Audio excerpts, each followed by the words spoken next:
Bonjour à tous et à toutes et bienvenue sur ma chaîne consacrée à l'intelligence artificielle.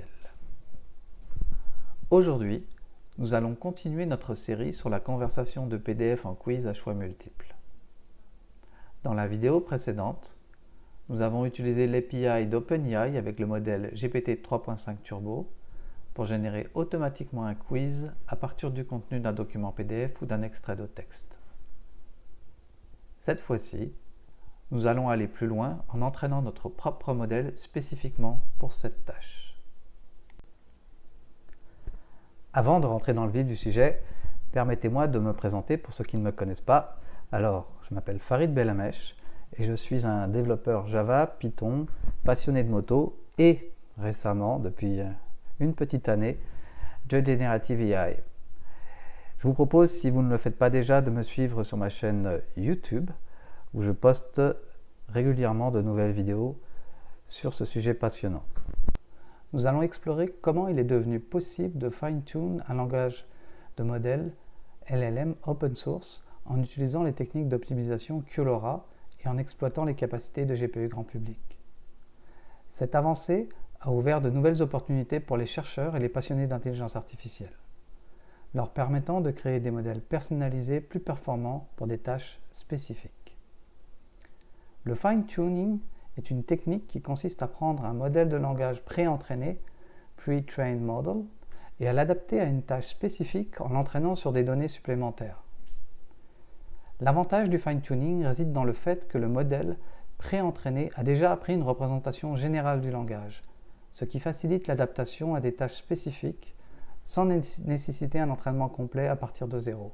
On parle de transfer learning. Le fine-tuning, ou entraînement spécialisé, implique l'utilisation d'un jeu de données spécifique pour répondre au modèle d'apprendre une nouvelle tâche spécifique. Dans ce processus, un jeu de données est constitué, comprenant des paires d'instructions, ou prompts, données au modèle et des résultats attendus, output, correspondants. Ce jeu de données est généralement de petite taille, ce qui permet de se concentrer sur la tâche spécifique à apprendre. En fournissant un modèle des exemples d'instructions et des résultats attendus, il va pouvoir ajuster ses paramètres pour améliorer sa performance sur cette tâche particulière. Il est important de réserver une petite portion du jeu de données, généralement appelée ensemble de validation, pour évaluer la qualité de l'entraînement. Cet ensemble de validation est utilisé pour évaluer périodiquement les performances du modèle pendant le processus d'entraînement. En évaluant le modèle sur des données qu'il n'a pas vues pendant l'entraînement, on peut estimer sa capacité à généraliser et à produire des résultats précis pour de nouvelles entrées. La qualité de l'entraînement est ainsi évaluée en comparant les prédictions du modèle avec les résultats attendus de l'ensemble de validation. Cette évaluation permet de surveiller l'apprentissage du modèle, d'ajuster les hyperparamètres si nécessaire et de s'assurer que le modèle atteint les performances souhaitées avant d'être déployé dans un environnement de production. La stratégie de génération synthétique du jeu de données d'entraînement consiste en plusieurs étapes. Voici une description détaillée de ce processus. À partir du prompt PDF to Quiz version 1, une version en lot est réalisée. Cette version en lot utilise OpenAI GPT 3.5 pour générer un quiz basé sur 168 prompts différents. Ces prompts sont conçus pour couvrir différents domaines de contenu et sont extraits de plusieurs documents en anglais. L'objectif est de créer un jeu de données d'entraînement diversifié et représentatif. Une fois que les 168 quiz sont générés, le jeu de données passe par une étape de validation et de nettoyage manuel. Cela implique une vérification humaine pour s'assurer que les quiz générés sont pertinents, cohérents et de haute qualité. Les erreurs ou les incohérences sont corrigées et les exemples qui ne correspondent pas aux critères de qualité sont éliminés. Cette étape est cruciale pour garantir que le jeu de données d'entraînement est fiable et adapté à la tâche spécifique. Ensuite, le processus est répété pour créer un jeu de données de validation. Dans ce cas, seuls 33 prompts sont utilisés pour générer les quiz correspondants. Ces prompts sont soigneusement sélectionnés pour représenter une variété de scénarios et de situations, tout en étant suffisamment représentatifs de la tâche à accomplir. L'utilisation de cette stratégie synthétique d'entraînement de jeux de données permet de créer un ensemble de données diversifiées est représentatif pour l'entraînement d'un modèle basé sur OpenGPT 3.5. Le processus de validation de nettoyage manuel garantit la qualité des exemples générés, tandis que la répétition de l'opération pour le jeu de données de validation permet de disposer d'un ensemble distinct pour évaluer les performances du modèle. En résumé, la stratégie synthétique d'entraînement du jeu de données comprend la génération de quiz basés sur des prompts à partir de PDF2Quiz version 1 en utilisant OpenAI GPT 3.5, suivi d'une validation et d'un nettoyage manuel. Cette approche permet de créer un jeu de données d'entraînement et de validation diversifié et de haute qualité. Les principales étapes sont les suivantes. Charger le jeu de données d'entraînement et de validation, tel qu'on peut le voir ici. Cette étape consiste à charger ce qu'on appelle un train set, donc un jeu de données où nous aurons une instruction et un résultat attendu. Et également de charger, on peut le voir ici, un validation set qui est exactement la même chose, mais qui ne sera pas utilisé lors de l'entraînement, mais qui sera par contre utilisé lors de l'étape de validation. La deuxième étape consiste à créer une expérimentation. Lors de la création de l'expérimentation, il y a plusieurs étapes. La première étape est de choisir le dataset qu'on a chargé précédemment. Il va ensuite falloir choisir le type de LLM, Large Language Model, que l'on souhaite utiliser comme base d'entraînement. Ici apparaissent les données d'entraînement et de validation. Ici, les colonnes qui contiennent l'entraînement et l'instruction.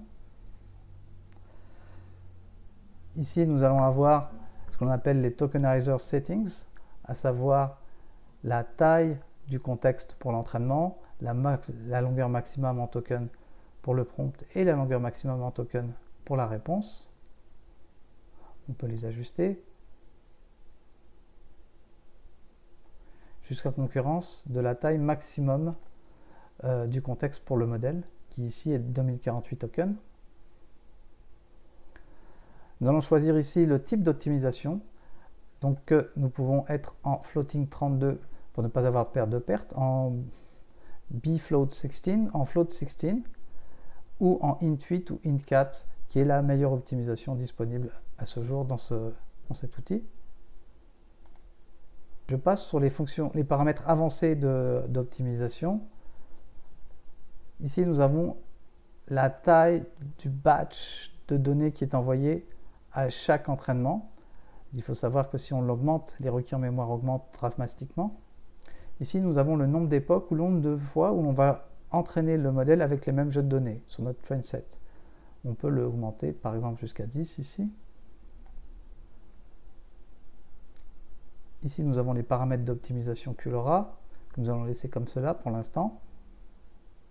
Ici, nous avons un paramètre très important, c'est le paramètre de validation. Comment nous allons scorer notre validation. Donc nous allons choisir l'approche GPT 3.5, c'est-à-dire que nous allons utiliser OpenAI GPT 3.5 pour aller donner un score et aussi nous rajouter de l'explainability, donc des explications sur le pourquoi du score. Nous allons laisser les autres paramètres tels que, nous allons utiliser notre GPU. Ici nous avons un A6000 de NVIDIA avec 48 Go de VRAM. Nous allons laisser les autres paramètres tels que. Et nous pouvons lancer notre expérimentation. La première partie va être de charger le modèle en mémoire, le modèle pre-trained, donc le modèle fondationnel de base. Et à partir de là, si cela fonctionne parce qu'il y a assez de VRAM ou qu'il n'y a pas d'autre erreur d'hyperparamètres, la phase d'entraînement va commencer. Si l'on regarde un entraînement passé, on peut constater qu'il y a plusieurs graphes. Ce qui nous intéresse, ce sont le train batch loss ici, qui démontre une convergence. Donc c'est la fonction qui mesure l'écart entre la prédiction et le résultat attendu. Bien évidemment, il faut qu'il s'approche de 0. Donc on voit bien ici que ça converge. Et surtout, notre validation GPT 3.5. On voit la réponse attendue et on voit la réponse qui a été faite par le modèle. Et GPT 3.5 donne un score de 0 à 1. Donc on a 0.9, on a un très bon score, mais surtout donne une explication. Donc en gros, on peut constater que GPT 3.5 nous explique en quoi cette prédiction est bonne. Le principal changement dans le code, il y en a plusieurs, mais le principal est vraiment le remplacement de l'appel à l'API d'OpenAI via l'objet OpenAI et le modèle GPT 3.5 Turbo, donc de l'appel d'un LLM distant payant, par l'utilisation de l'API des transformers pour charger notre propre modèle FBLaMesh PDF2Quiz Llama 13b que nous avons fine-tune précédemment en le téléchargeant depuis le site web de Hugging Face. C'est le moment de vérité. Nous allons enfin tester notre PDF2Quiz deuxième version.